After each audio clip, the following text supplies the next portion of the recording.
Shalom, shalom, peuple de Dieu. C'est notre devoir, c'est votre devoir de nous écouter aussi pour grandir. Car l'homme ne vivra pas seulement du pain. Nous sommes, comme je dis toujours, nous sommes enseignables, nous sommes conseillables. Et vous aussi, si vous avez des questions à poser, posez vos questions. Ça va nous faire du bien pour répondre à vos questions. Donc voilà, n'ayez pas honte de poser des questions, n'hésitez pas à poser pour faire avancer le ministère. Il ne faut pas rester stérile dans vos questions. Voilà, avant toute chose, nous allons invoquer notre Dieu, nous allons prier le Seigneur, que le Seigneur puisse nous assister début jusqu'à la fin de notre étude biblique. Prions l'Éternel. Dieu Tout-Puissant, nous te bénissons, Éternel, le roi des rois, Père de Saint, règne sur nous, Père de Saint, règne dans ce lieu, règne dans les familles, Père de Saint, qui nous regardent encore. Que ta volonté soit faite sur la terre comme au ciel. Dieu Tout-Puissant, nous sommes là, Père de Saint, avec ta puissance, la puissance du Saint-Esprit, Père de Saint, puisse nous, Père de Saint, ranimer, Père de Saint, notre flamme. Oh Dieu Tout-Puissant, toi qui nous fais encore des instruments ce soir pour parler de ta part.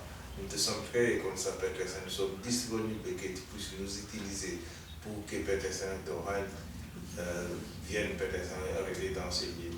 Règne si nous, éternel Dieu, nous te bénissons, nous te glorifions, Père Saint.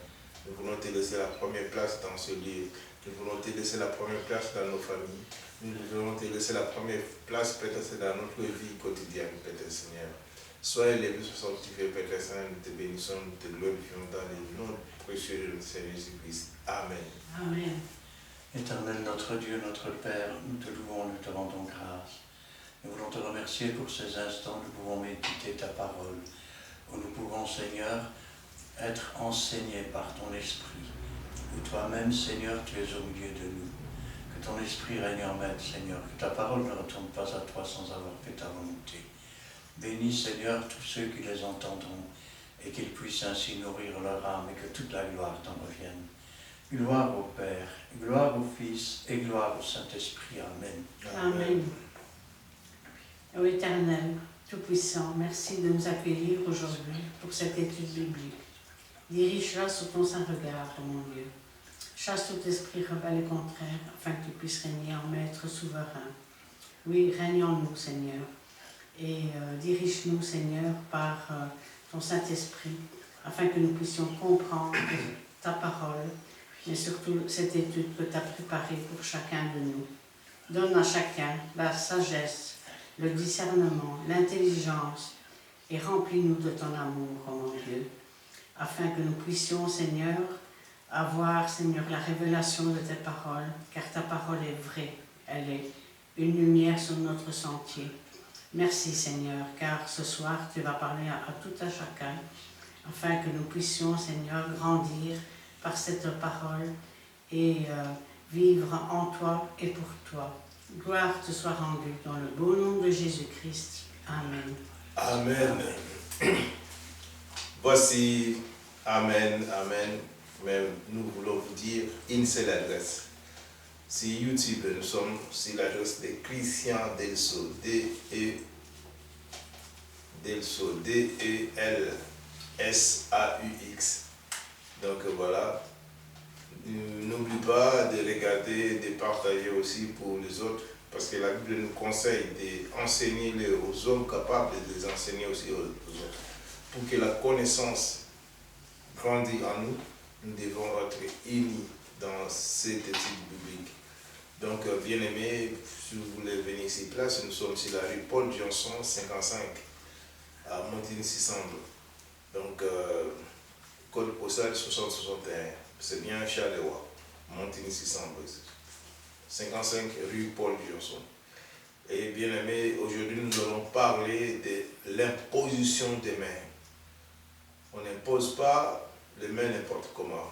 Alors nous allons laisser la place à notre pasteur Christian Delso qui va nous parler de l'imposition des mains. Pasteur. Amen. Amen. D'abord, il faut comprendre ceci, c'est qu'on ne parle pas de déposition des mains. Il ne s'agit pas simplement de poser ses mains sur quelqu'un. On parle d'imposition. Ça veut dire qu'il y a un sens de l'autorité, un sens de puissance. Quand Dieu impose sa loi, ce n'est pas une demande, c'est un commandement, c'est un précepte. Alors, pour cela, il y a des règles. Et les règles, souvent, on ne les connaît pas. D'abord, rappelez-vous que si on prend 1 Corinthiens chapitre 11, que la femme, lorsqu'elle prie ou elle prophétise, elle doit avoir la tête couverte. Sauf que, quand on impose les mains, on n'impose pas les mains à un voile. On impose les mains à une personne. Quand on impose, c'est-à-dire que la personne, elle doit être comme un vase réceptif. Elle n'est pas comme, je vais dire, un vase qui prie. Elle reçoit et donc elle ôte son voile pendant l'imposition des mains. Après l'imposition des mains, elle remet son voile et elle peut remercier Dieu et donc entrer dans la prière. Ça, c'est la première chose. La deuxième chose, il faut savoir que l'imposition des mains, elle a un fondement. Ce fondement, c'est la parole de Dieu. La deuxième chose, c'est qu'elle a des règles, et des règles bien précises, et que très souvent, on ignore. Pour les avoir ignorées, certains ont souffert. D'autres, je vais dire quelque part, ont été écartés de Dieu.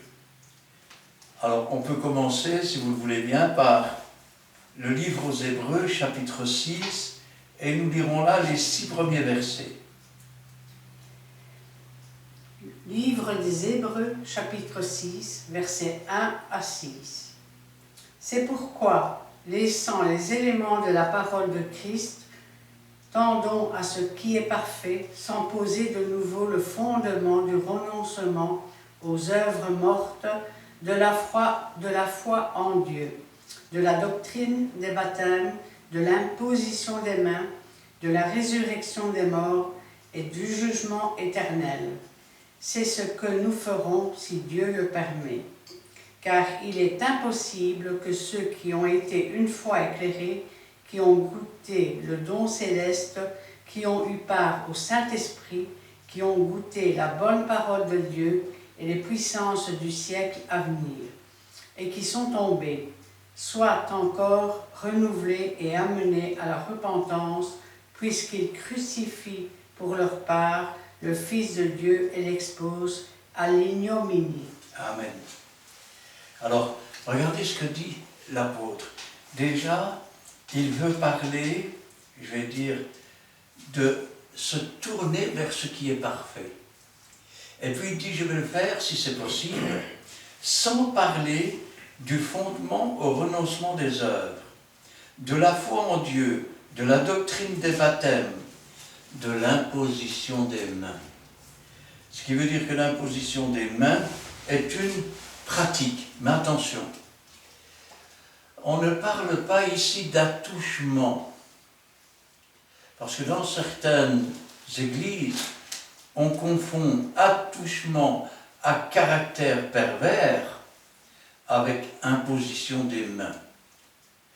Deuxième chose, il dit si c'est possible, parce qu'il est impossible à ceux qui ont accepté Jésus, qui ont, je vais dire, goûté au don céleste, et qui sont retournés en arrière. Je vais le dire autrement.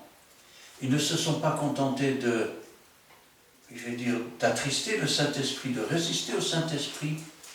Ils ont blasphémé contre le Saint-Esprit. Cette doctrine de l'imposition des mains ne les concerne plus. Pas plus d'ailleurs que la doctrine du salut. Et quand je pense à cela, je me dis, Seigneur, il y a donc une doctrine, la doctrine de l'imposition des mains. Et souvent, quand on parle d'imposition des mains, le premier verset qui vient à la tête, c'est Marc chapitre 16. voici les miracles qui accompagneront ceux qui auront cru en mon nom. Et immédiatement, on pense imposition des mains égale guérison. Or, on va voir que l'imposition des mains, c'est tout à fait autre chose. L'imposition des mains, ce n'est pas seulement imposer les mains à un malade pour qu'il soit guéri, et il y a des règles dans toutes ces choses. Alors, si vous le voulez bien, nous pouvons prendre un autre passage dans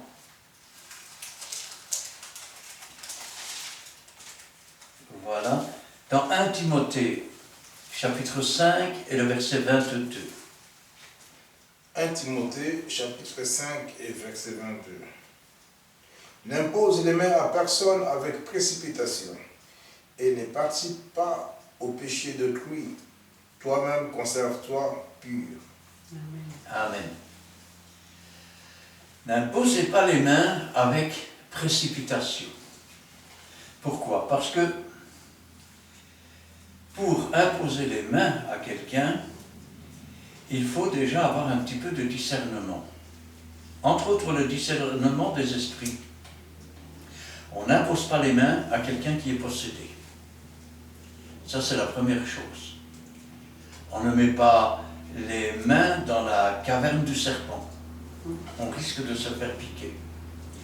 La deuxième chose, il faut d'abord avoir une vue complète de la situation.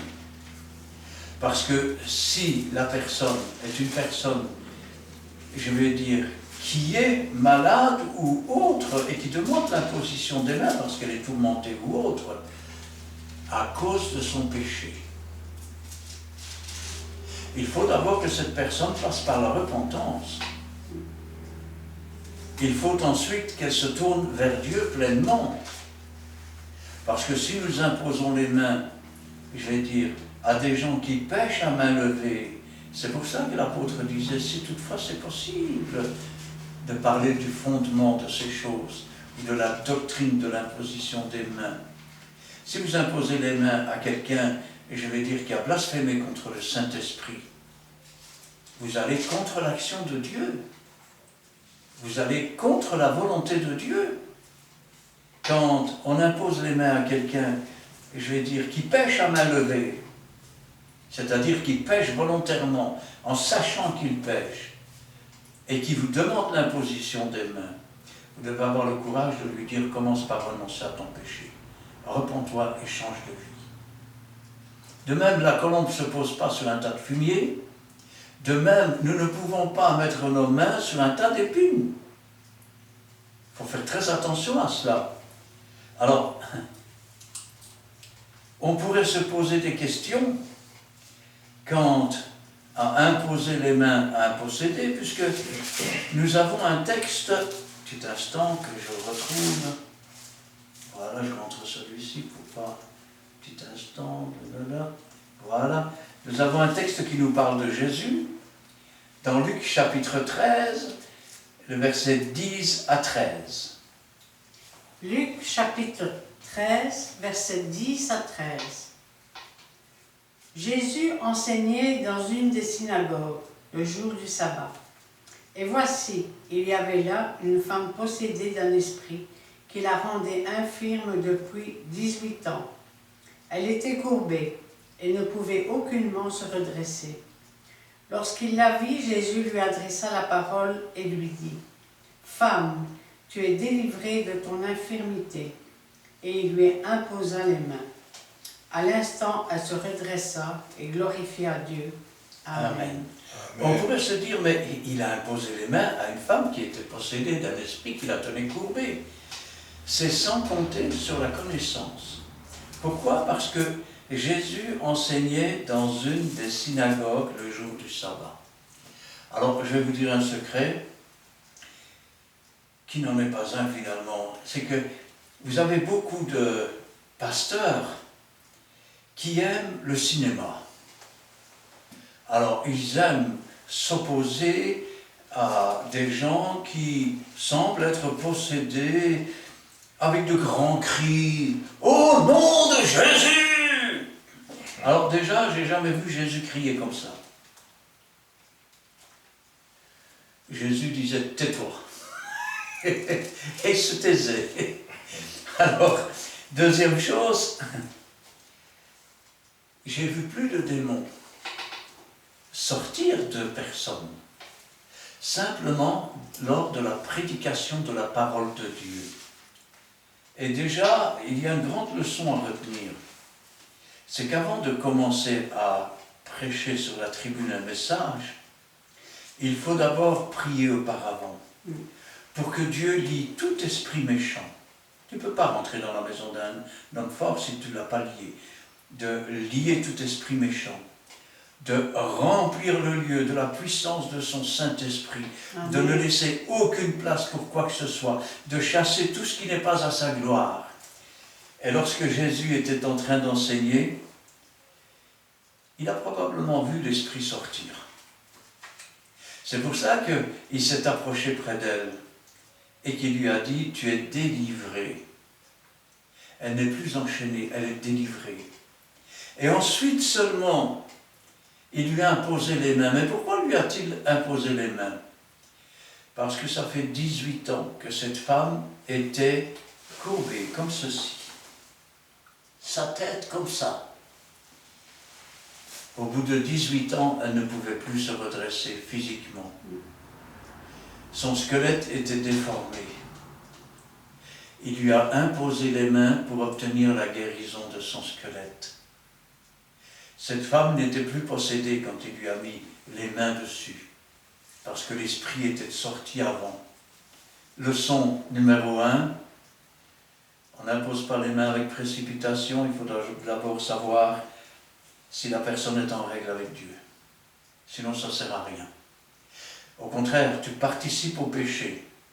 Parce qu'en lui imposant les mains, en demandant une guérison, tout en sachant que cette personne commet un péché, tu participes à son péché. C'est comme un pasteur qui dit à sa brebis, « Oh, tu pêches, mais est-ce que tu aimes Dieu? Oui, je l'aime de tout mon cœur. » Alors c'est rien, continue. Il participe au péché. La deuxième chose, on n'impose pas les mains à une personne qui est possédée d'un esprit méchant. Je peux vous rendre un témoignage. Il y a de cela quasiment 40 ans. Un frère s'était approché pour qu'on lui impose les mains, et à l'époque, j'étais un jeune diacre. Et le pasteur m'avait appelé pour poser les mains sur cet homme. Et donc, comme nous étions plusieurs, les autres ont posé leurs mains sur les principaux ont posé la main sur leur tête. Moi, j'avais ma main sur son épaule. Et je peux vous dire une chose, quand je prie toujours les yeux fermés. Et pendant que je priais, je sentais des picotements, d'abord dans mes doigts, puis dans ma main, puis dans mon bras, puis jusque-là. Et à ce moment-là, j'ai retiré ma main et j'ai ouvert mes yeux. Et là, je me suis aperçu qu'ils avaient tous retiré leurs mains. Il eût mieux valu avant s'apercevoir que cet homme était possédé. Eh oui, parce qu'après, on risque d'être contaminé. Eh oui. Alors, quand je pense à cela, il faut faire attention aussi parce que si maintenant nous imposons les mains à un puni de Dieu, et vous dites impuni? Oui, quelqu'un qui est puni de Dieu. Oseriez-vous vous opposer à la punition de Dieu? Maintenant, ne soyez pas comme dans certaines églises. Parce que dans certaines églises ou chez certains chrétiens, qu'est-ce qu'on dit? Oh, le frère, c'est la deuxième fois qu'il est malade. Je me demande s'il n'a pas fait quelque chose à Dieu. Rappelez-vous ces disciples qui, rencontrant un aveugle de naissance, ont demandé à Jésus, est-ce lui ou est-ce ses parents qui a péché? Et Jésus de dire, ce n'est ni lui ni ses parents, mais c'est pour manifester la gloire de Dieu. Donc, il y a des maladies qui sont pour la gloire de Dieu, mais il y a des maladies qui sont la punition de Dieu. Et en imposant les mains pour enlever la punition sans qu'il y ait de repentance, nous nous opposons au plan de Dieu, qui est destiné à l'amener justement à cette repentance et au changement de vie. Alors, passage suivant. Nous sommes dans 1 Corinthiens, chapitre 11, Et nous lisons là à partir du verset 29 jusqu'au verset 32. 1 Corinthiens chapitre 11, de verset 29 jusqu'à 32. Car celui qui mange et boit sans discerner le corps du Seigneur mange et boit un jugement contre lui-même. C'est pour cela qu'il y a parmi vous beaucoup d'infirmes et des malades, et qu'un grand nombre sont morts. Si nous nous jugeons nous-mêmes, nous ne serions pas jugés. Mais quand nous sommes jugés, nous sommes châtiés par le Seigneur, afin que nous ne soyons pas condamnés avec le monde. Amen. Amen. Alors, qu'est-ce qu'il dit? Nous nous approchons de la Sainte Seine. En petite parenthèse, n'appelez pas une réunion de culte s'il n'y a pas de Sainte Seine. Ça peut être une réunion de prière, ça peut être, je vais dire, une réunion de chant, ça peut être une réunion, comment je vais dire, où on s'instruit. Mais la réunion de culte, c'est la réunion où l'on prend le pain et le vin. Et dans ce cadre-là, regardez ce qui est marqué. Celui qui mange et boit sans discerner le corps du Seigneur.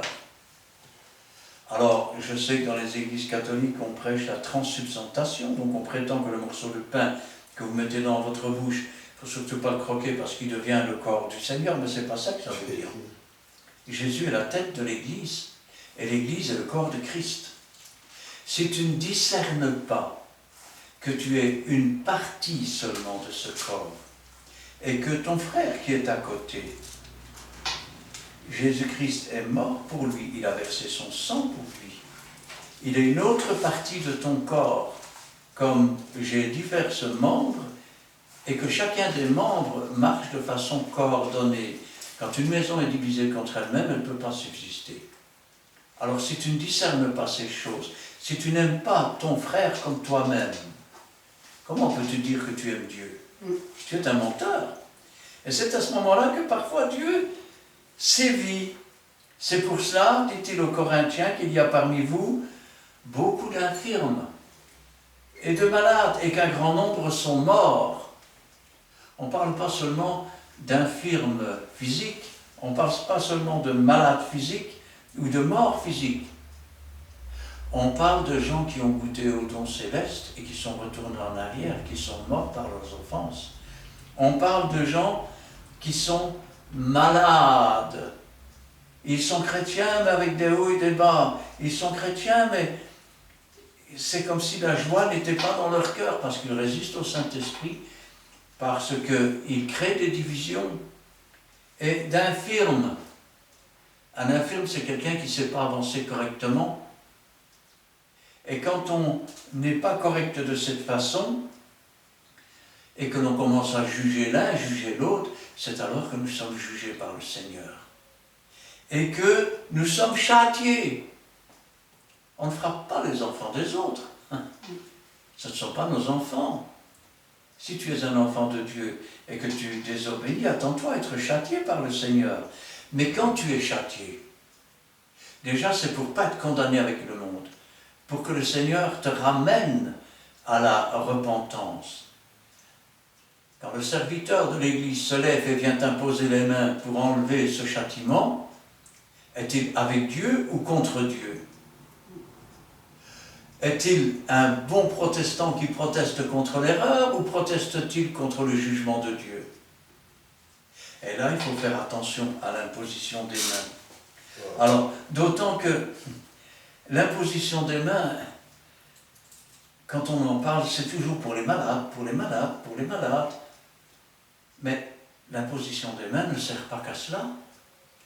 Et nous pouvons le voir dans, petit instant, dans Actes, chapitre 8, versets 14 à 20. Actes, chapitre 8, versets 14 à 20. Les apôtres qui étaient à Jérusalem, ayant appris que la Samarie avait reçu la parole de Dieu, y envoyèrent Pierre et Jean. Ceux-ci, arrivés chez les Samaritains, prièrent pour eux, afin qu'ils reçussent le Saint-Esprit, car il n'était pas encore descendu sur aucun d'eux. Ils avaient seulement été baptisés au nom du Seigneur Jésus. Alors Pierre et Jean leur imposèrent les mains, et ils reçurent le Saint-Esprit. Lorsque Simon vit que le Saint-Esprit était donné par l'imposition des mains des apôtres, il leur offrit de l'argent, disant « Accordez-moi aussi ce pouvoir, afin que celui à qui j'imposerai les mains reçoive le Saint-Esprit. » Mais Pierre lui dit « Que ton argent périsse avec toi, puisque tu as cru que le don de Dieu s'acquérait à prix d'argent. » Amen. Amen. Dans certaines églises, on accepte de prier pour une bénédiction pour vous à condition que vous donniez de l'argent. Or, nous avons reçu gratuitement de la part de Dieu. Ça, c'est la première chose. La deuxième chose, l'imposition des mains. C'est une obéissance. Nous partageons. C'est un partage. Un partage où nous imposons ce que nous avons reçu à l'âme qui reçoit l'imposition des mains. Amen. C'est ainsi que, obéissant à la volonté de Dieu, ils leur ont imposé les mains et ils ont reçu le Saint-Esprit. Parce que la guérison principale n'est pas la guérison du corps. Réfléchissez un petit peu. Que servirait-il à un homme de gagner le monde entier s'il perd son éternité? Que lui servirait-il d'être en bonne santé jusqu'à la fin de ses jours s'il a perdu son âme? À quoi lui servirait-il d'avoir une bonne religion ou même une bonne connaissance de la parole de Dieu s'il n'a pas reçu le Saint-Esprit? C'est ça aussi la guérison. Regardez l'apôtre Paul, avec toute la connaissance qu'il avait de la parole de Dieu, n'ayant pas le Saint-Esprit, il persécutait les chrétiens, il les arrachait des maisons pour les jeter dans la prison. Mais quand il a reçu le Saint-Esprit, c'est alors qu'il a pu commencer à travailler pour Dieu. Alors, l'imposition des mains, ce n'est pas seulement pour guérir un malade.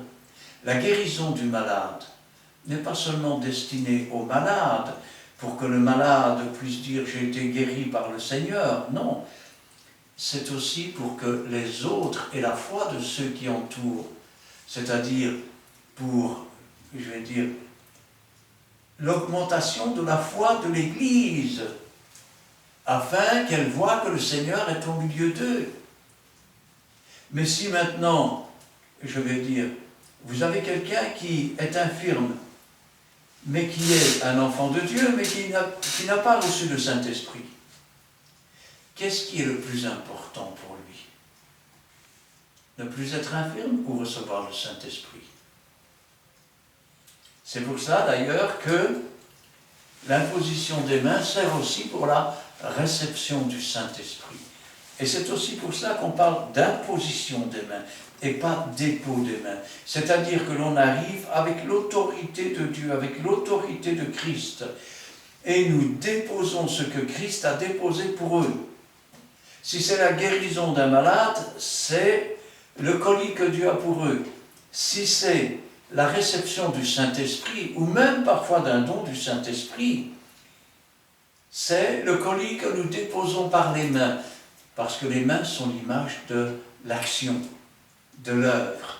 Quand tu construis une maison, tu la construis avec tes mains. Quand tu conduis ta voiture, tu le fais avec tes mains. Quand tu nettoies la vaisselle, tu le fais avec tes mains. C'est l'objet de l'action. Pourquoi est-il dit en parlant de Jésus, de sa droite puissante? On parle de sa main droite puissante. De même, l'imposition des mains, je vais dire, on pourrait presque dire, c'est presque un ministère. Pourquoi? Parce qu'il faut d'abord avoir du discernement, ça on l'a dit. Il faut ensuite avoir de la soumission. Il ne faut pas avoir peur de regarder le pénitent en face et de lui dire « commence par te repentir et par changer de vie ». Parce qu'il y a ça et ça et ça qui ne vont pas dans ta vie. Mais il ne te le dira peut-être pas. C'est alors que tu as besoin aussi de ce que Dieu impose. Ce n'est pas les mains qu'il impose là. Il impose des conditions. Et c'est là que Dieu te révèle et qu'il dit « change, arrête de faire ça et Dieu va faire ça pour toi ». Alors, quand on parle de l'imposition des mains, on peut parler des dons aussi. Certains dons sont reçus aussi par l'imposition des mains. Et c'est ce que nous voyons dans 1 Timothée, chapitre 4, versets 11 à 14. 1 Timothée, chapitre 4, versets 11 à 14.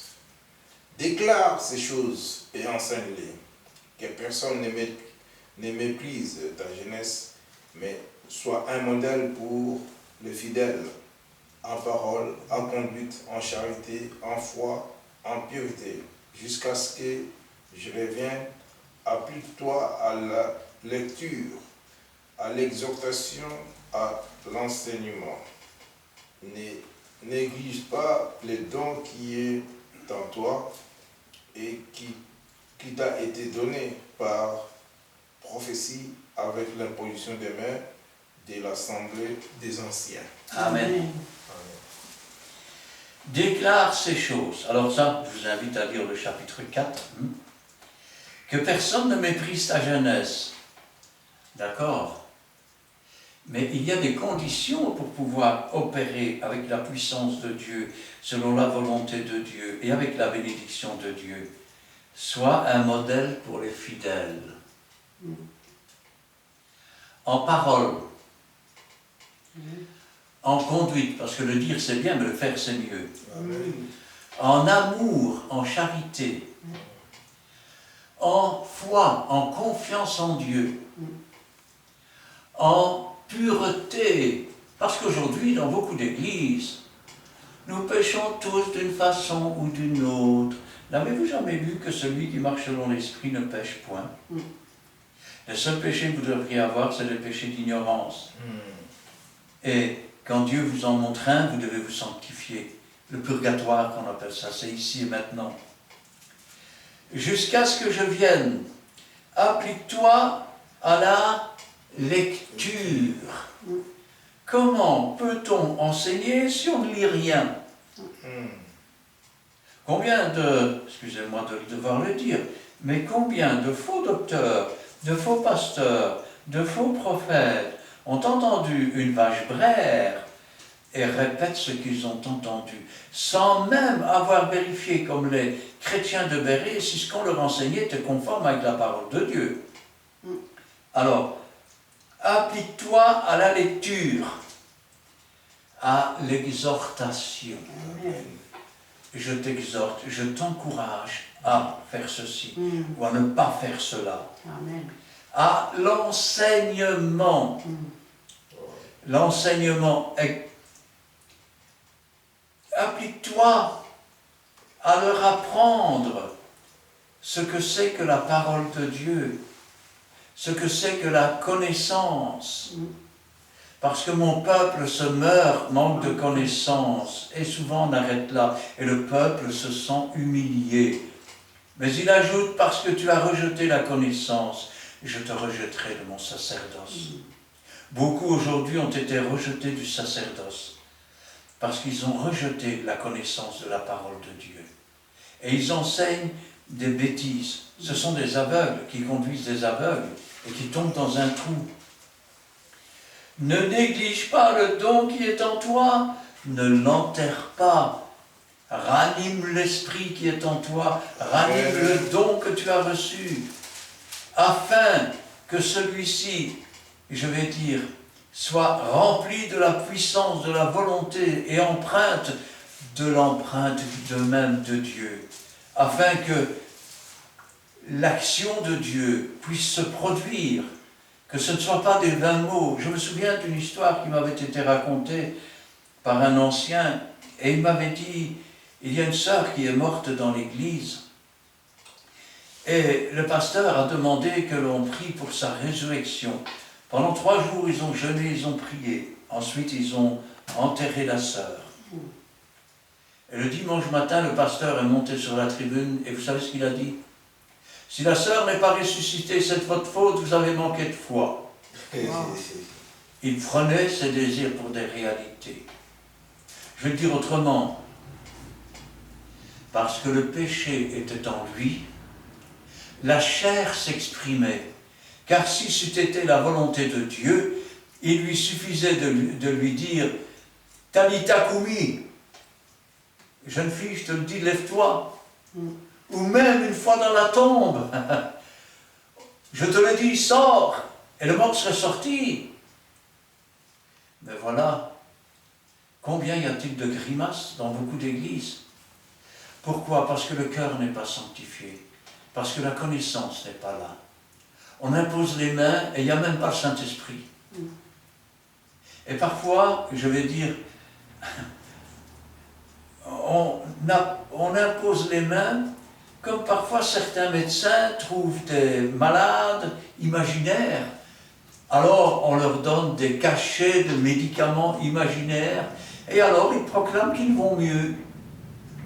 Ce qui est encore plus grave, c'est que dans d'autres églises, on paye des gens pour faire les malades et les infirmes.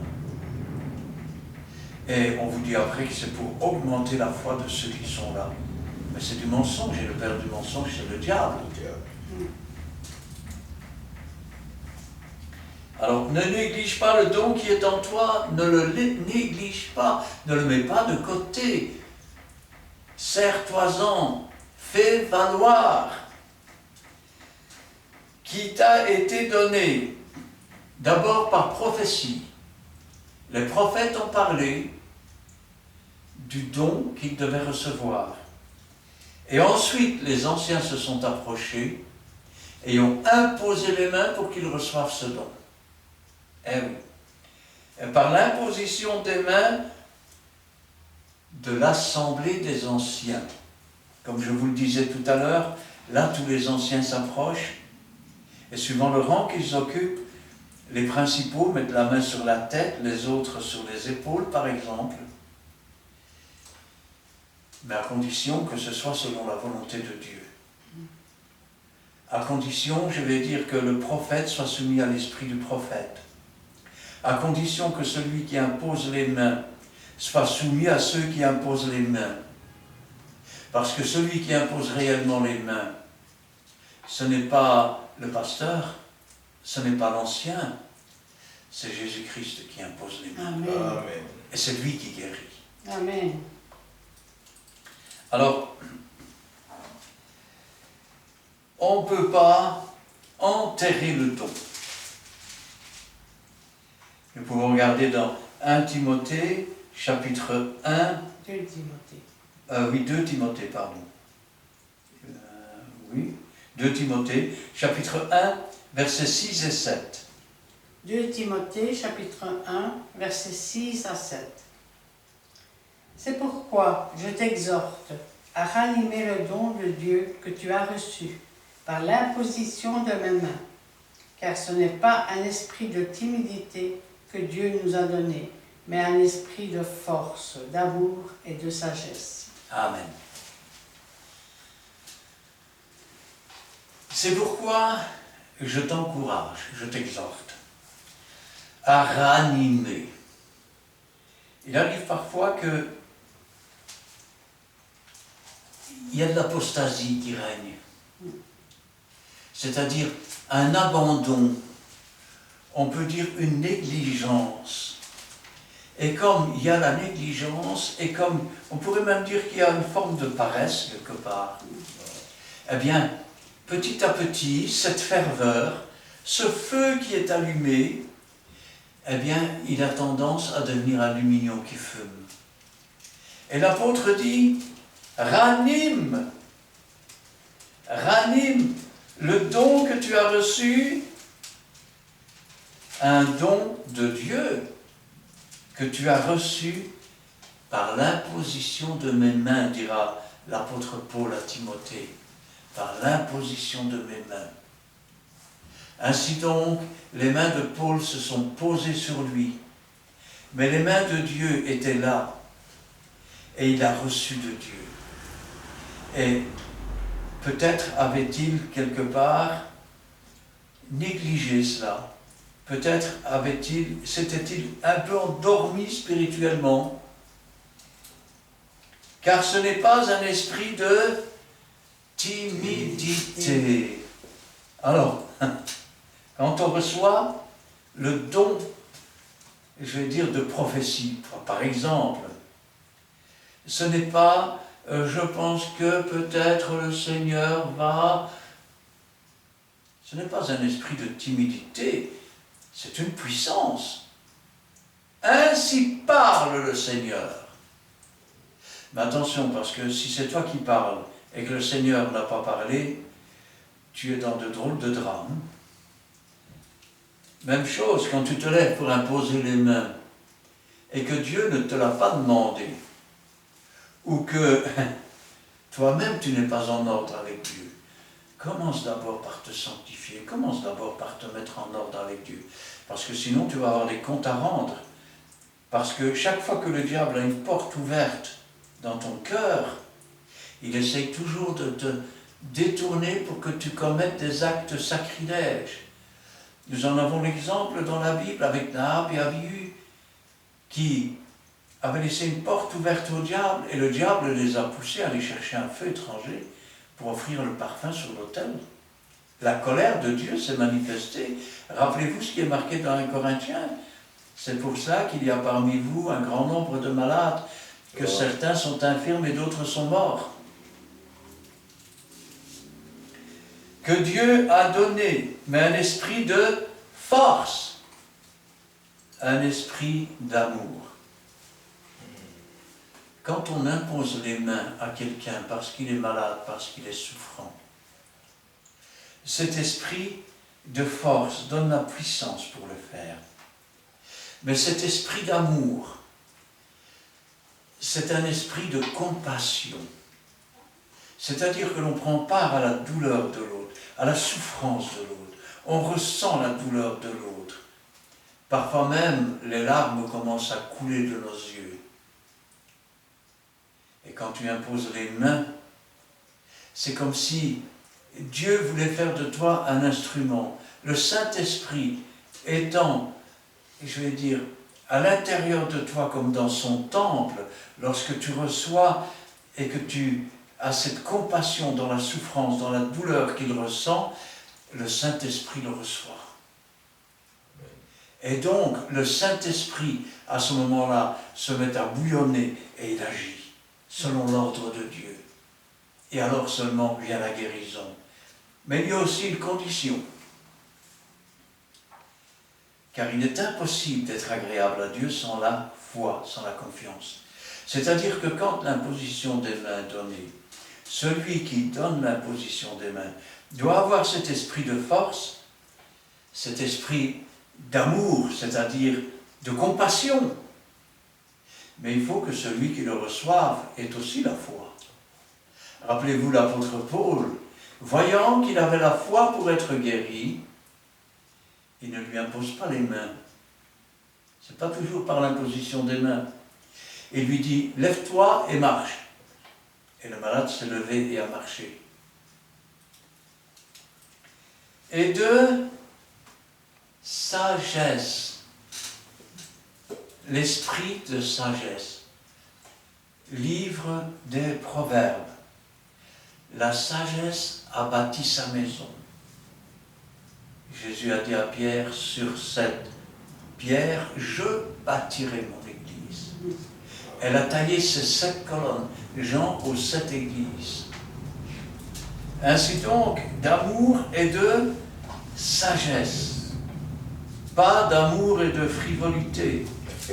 Pas d'amour et de mensonge. Alors maintenant, nous sommes dans Marc, où nous allons parler un petit peu de la foi.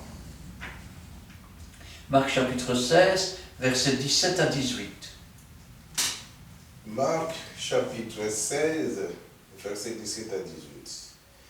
Et voici les miracles qui accompagneront ceux qui auront cru. À mon nom, ils chasseront le démon, ils parleront de nouvelles langues, ils saisiront des serpents, s'ils boivent quelques breuvages mortels, il ne leur fera point de mal. Ils imposeront les mains aux malades et les malades seront guéris.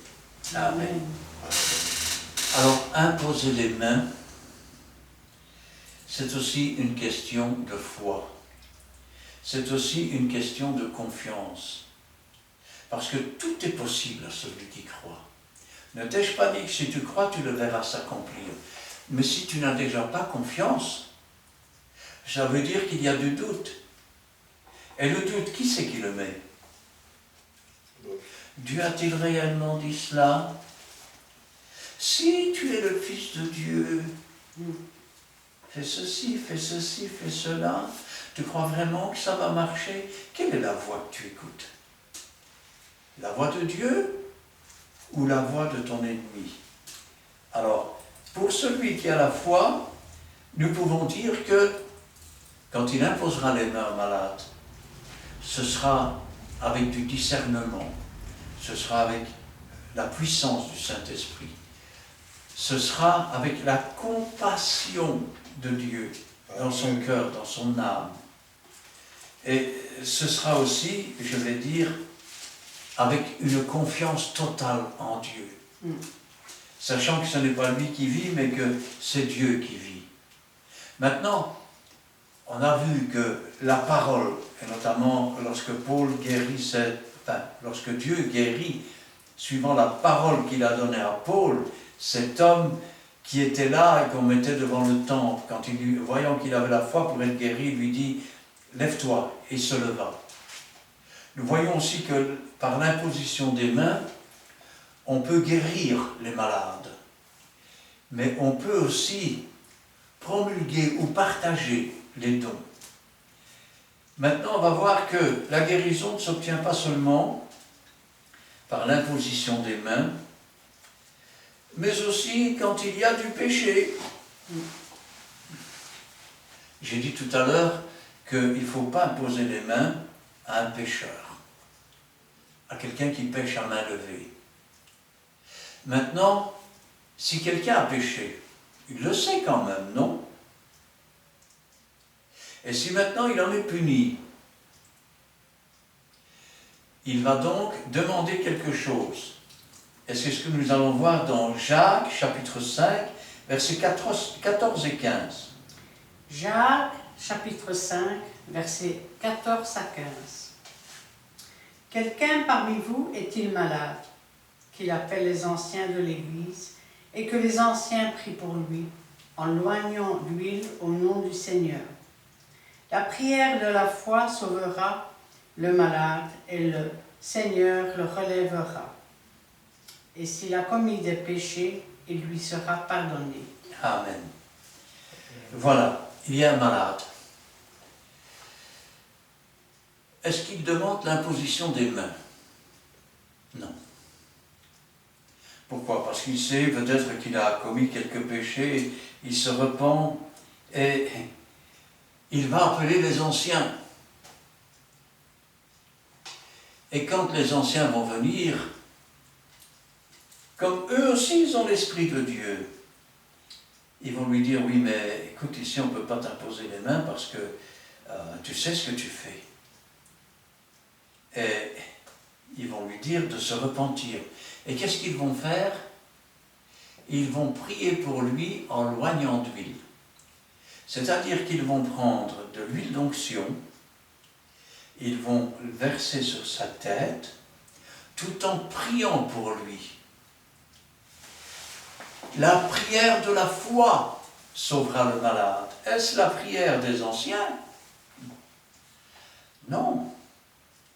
Les anciens vont prier pour lui afin que l'onction soit sur lui, afin que le Saint-Esprit revienne, afin que sa foi grandisse.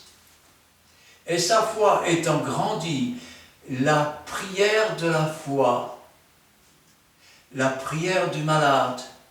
Oui, Seigneur, je crois en toi, tu es mon Seigneur, tu es mon Rédempteur, à la croix du Calvaire, tu m'as racheté, tu m'as sauvé, tu m'as délivré, tu es mort sur la croix, tu es ressuscité, tu as vaincu la mort pour moi. C'est cette prière qui va sauver le malade. Et s'il a commis quelques péchés, ils lui seront pardonnés. Nous pourrions appeler ça autrement la prière de la foi. Nous pourrions appeler cette prière la prière de la réconciliation avec Dieu, afin que de tout son cœur, de toute son âme, et nous voyons qu'il n'y a pas d'imposition des mains là. Il y a les règles de l'onction.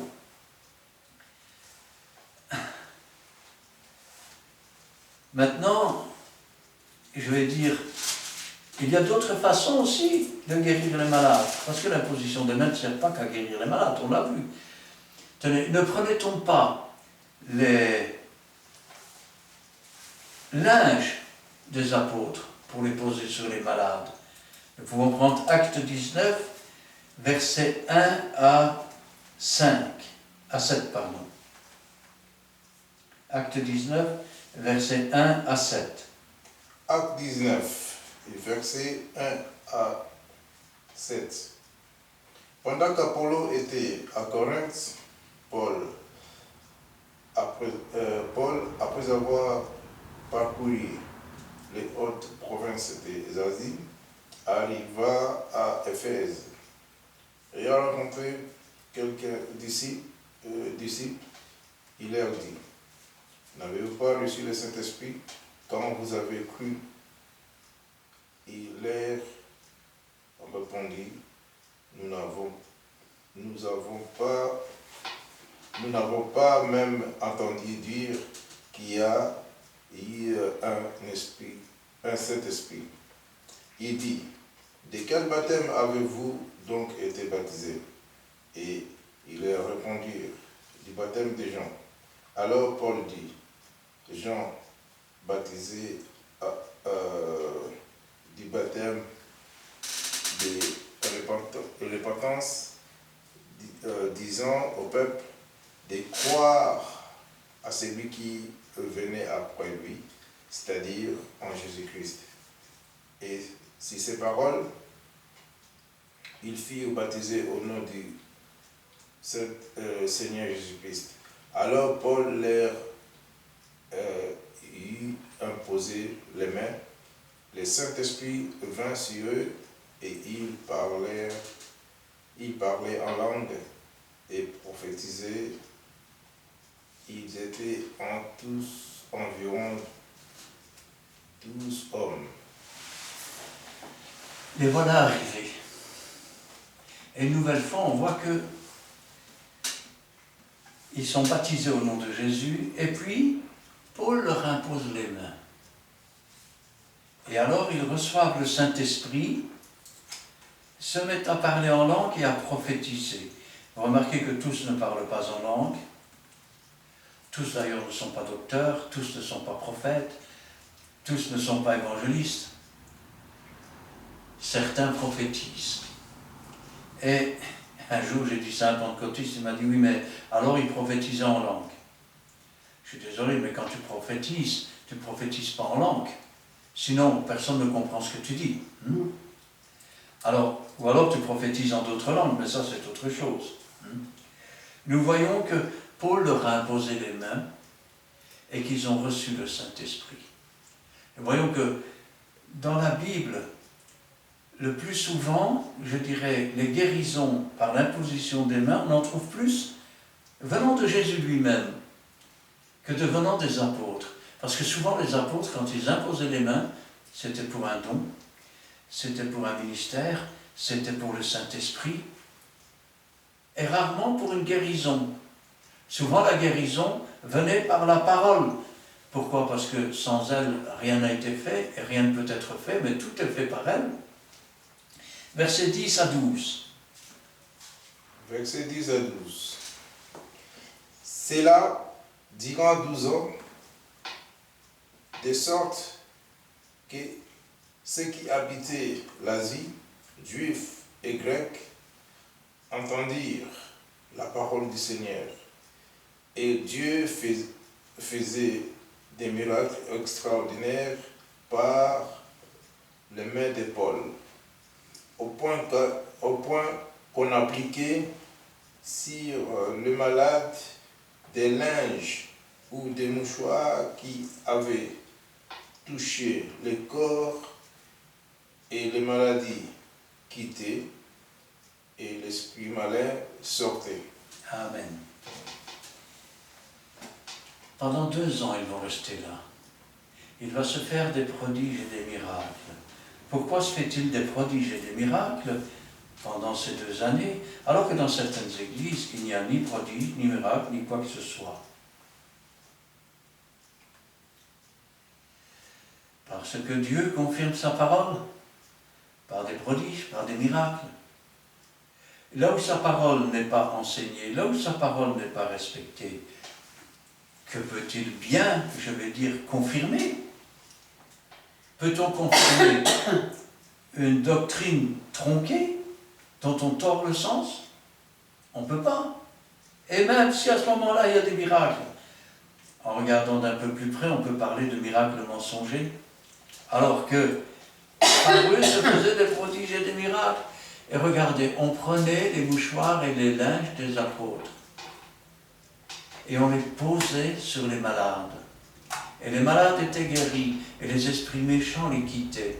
Pourquoi? Parce que ces vêtements avaient touché les apôtres. Quand on parle du vêtement, le vêtement est représentatif dans l'Ancien Testament du ministère. Regardez cette femme qui avait une perte de sang. Elle s'est simplement dit, si je peux toucher le bord du vêtement, je serai guéri. Si seulement je peux toucher au bord du ministère, si je peux m'introduire dans le bord du ministère de Jésus, je serai guéri par lui. Et ainsi donc, Dieu montrait ainsi qu'ils avaient le ministère, et leurs vêtements le prouvaient, et leurs mouchoirs le prouvaient. Maintenant, on peut parler, je vais dire, d'une autre forme d'imposition des mains. Et là, cette fois-ci, je ne vais pas dire qu'il faut imposer les mains qu'il ne faut pas imposer les mains avec précipitation. Je vais dire qu'il ne faut pas se laisser imposer les mains par n'importe qui. Amen. N'importe quand et n'importe comment. Prenons l'exemple de Jésus. Les sacrificateurs ont mis la main dessus. Oui. Et les païens ont mis les mains dessus. Que s'est-il passé? Il a été chargé de tous les péchés. Quand un innocent est chargé du péché des autres, comment ça s'appelle ça? Possédé. Non, ça s'appelle un bouc émissaire. Ça s'appelle un bouc émissaire. Alors, Jésus a été le bouc émissaire, c'est-à-dire celui qui n'avait rien fait, mais qui a pris sur lui la punition de tous nos péchés. Pourquoi? Parce qu'ils ont mis la main sur lui. Ça veut dire que si tu te laisses imposer les mains par un pécheur, tu risques de porter le péché de cet homme. Et tu risques de le porter dans le monde, qui est un désert. D'ailleurs, dans l'Ancienne Alliance, c'était déjà pratiqué. Regardez, Lévitique chapitre 16 et le verset 20 à 22. Lévitique chapitre 16, verset 20 à 22. Lorsqu'il aura achevé de faire l'expiation pour le sanctuaire, pour la tente d'assignation et pour l'autel, il fera approcher le bouc vivant. Aaron posera ses 2 mains sur la tête du bouc vivant et il confessera sur lui toutes les iniquités des enfants d'Israël et toutes les transgressions par lesquelles ils ont péché. Il les mettra sur la tête du bouc, puis il le chassera dans le désert à l'aide d'un homme qui aura cette charge. Le bouc emportera sur lui toutes leurs iniquités dans une terre désolée. Il sera chassé dans le désert. Ainsi, Jésus-Christ a été touché par ces gens. Et donc, il a commencé à porter les péchés de l'humanité. De la même façon que ce bouc, quand tu te laisses imposer les mains par un pécheur, par quelqu'un, et je vais dire autrement, parce que peut-être certains pasteurs qui savent ce que sont les démons ne comprendront pas ce que je vais dire si je ne le dis pas autrement. Si maintenant tu te laisses imposer les mains par un vampire, c'est-à-dire c'est quelqu'un qui va prendre toute ton énergie, mais qui va déverser sur toi toute la punition des péchés qu'il commet chaque jour. Après l'imposition des mains, cet homme sera en pleine forme, mais toi, tu vas porter sa misère, tu vas porter sa fatigue, et tu vas la porter dans le monde, au milieu de ce désert que le monde. Tu deviendras un bouc émissaire. Alors, moralité, choisis-toi une église où on enseigne vraiment la parole de Dieu. Amen. Toi, tu as une responsabilité. Lis ta Bible tous les jours. Quand tu dis « donne-nous notre pain quotidien » ou « notre pain de chaque jour », le pain qui est descendu du ciel, la parole de Dieu, donne-la nous chaque jour, afin que, grandissant dans la connaissance, on ne puisse pas nous faire avaler, excusez-moi l'expression, des vessies pour des lanternes. Et, oui. Et que, de cette façon, nous puissions réellement vérifier, parce que souvent quand on dit vérifier comme les chrétiens de Berry, qu'est-ce qu'on fait? Pasteur a lu ça, oui, ben c'est vrai, c'est comme ça. Non! Vérifie dans tous les passages qui parlent de la même chose, pour voir dans les différents contextes que ce qui change, et ainsi avoir une doctrine complète de la chose. Parce que sinon, si toi aussi tu rejettes la connaissance, tu ne pourras pas vérifier comme un chrétien de Berry. Tu te retrouveras dans une église avec un pasteur qui ne marche pas droit devant Dieu. Et le Saint-Esprit ne sera pas là pour te le montrer. Et quand il viendra poser les mains sur toi, tu ne seras qu'un bouc émissaire. Ce sont des gens comme on appelle ça des vampires en fait. Ils se nourrissent de la vie des autres et donnent en échange leur propre mort. En sorte que l'imposition des mains d'un enfant de Dieu, d'un véritable serviteur de Dieu, peut apporter l'Esprit Saint, peut apporter les dons, peut apporter la guérison. Mais l'imposition des mains de quelqu'un qui ne marche pas avec Dieu, qui est un faux serviteur de Dieu, qui tient une synagogue de Satan, peut apporter la mort, elle peut apporter le rejet, elle peut apporter la fatigue, elle peut apporter et faire mourir en toi ce qui reste de vivant. Alors, à toi maintenant de prendre tes armes. Les armes que tu dois prendre, c'est l'épée de l'Esprit qui est la parole de Dieu. Amen. N'oublie pas le bouclier de la foi, la confiance, mais pas la confiance dans n'importe qui, n'importe quoi. La confiance dans ce que Dieu dit. Quand bien même un ange, et un ange c'est un messager, fût-il un messager terrestre ou un messager céleste, viendra annoncer autre chose que ce qu'il y a dans ce livre, qu'il soit voué à la destruction. Et si dans ton église on ne prêche pas ce qu'il y a dans ce livre, relève les manches de ton pantalon et pars en courant s'il le faut. Trouve-toi une église où on prêche toute la parole de Dieu, où on ne se sert pas de Dieu, où la parole de Dieu est confirmée par les prodiges, par les miracles, où quand la prédication est là, tu diras je sens la présence du Seigneur, mais tu sens la présence du Saint-Esprit, parce que le Seigneur, il est avec nous tous les jours, jusqu'à la fin du monde. Amen. Amen. Amen. Voici à l'heure et à l'âge l'imposition des mains. Donc, soyez prudents. Donc, la parole est sortie. C'est à toi de prendre ta part, d'être prudent aussi de ce que tu as écouté. et de les mettre en pratique. Choisis-toi une bonne adresse. Choisis-toi, est-ce que tu connais la vie de ton pasteur, toi? Je manque même de mots à dire, tellement ça a été bien enseigné. Et vraiment, je vous laisse le temps d'écouter, aussi lire la Bible. Et c'est à vous d'en bénéficier. Donc voilà, une seule adresse, Christian Delso sur YouTube, DELSAUX. Si le terrain, c'est rue Paul Johnson 55, 6061, Montigny-Sissambre. Donc on vous attend, tellement nous avons aussi commencé par une prière, nous allons terminer aussi, clôturer ces titres bibliques par une prière. Prions l'Éternel. Amen.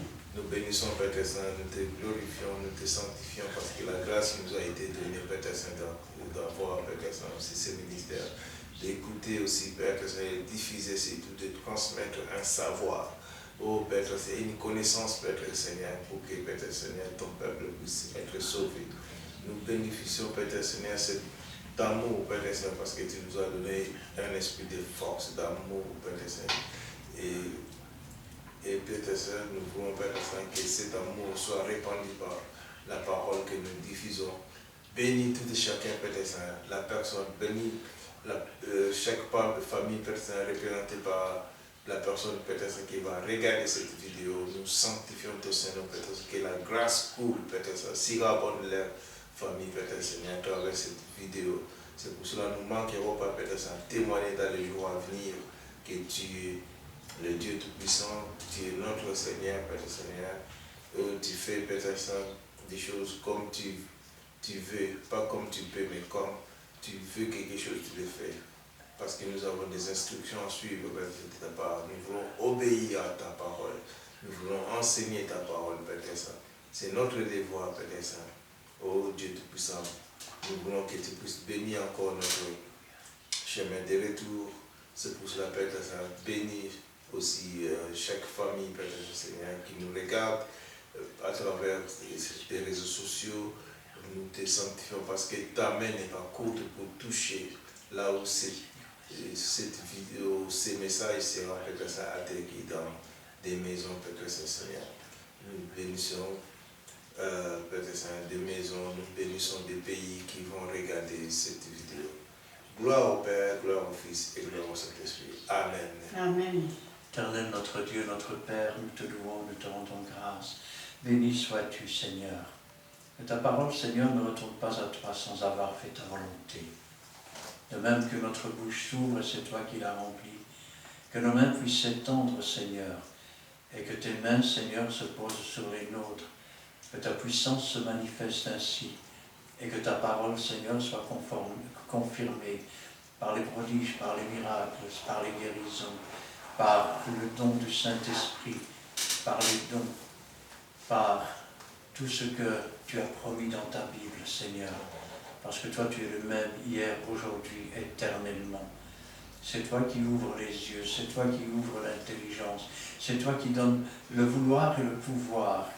C'est pourquoi, Seigneur, que ta volonté soit faite dans nos cœurs, dans nos vies, dans nos pensées, dans nos actions, dans nos paroles, et que toute la gloire t'en revienne. Gloire au Père, gloire au Fils et gloire au Saint-Esprit. Amen. Amen. Amen. Merci Seigneur pour cet instant béni passé à ta présence. Merci car ce soir, tu as donné à chacun la révélation de tes paroles, car ta parole est vraie, elle est une lampe sur notre sentier. Merci Seigneur, car tu es tout-puissant, tu es notre Dieu et notre Père. Règne en maître en chacun de nous, car tu es notre Dieu, tu es notre secours, notre salut, notre espérance de chaque jour, et en toi nous avons confiance. Donne-nous, Seigneur, de toujours nous laisser guider par toi Jésus-Christ, par toi Saint-Esprit.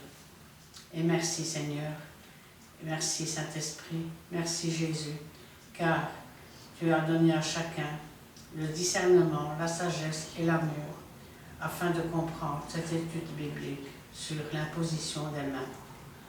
Donne-nous de les retenir, Seigneur, cet enseignement qui est précieux, mais surtout de le mettre en pratique.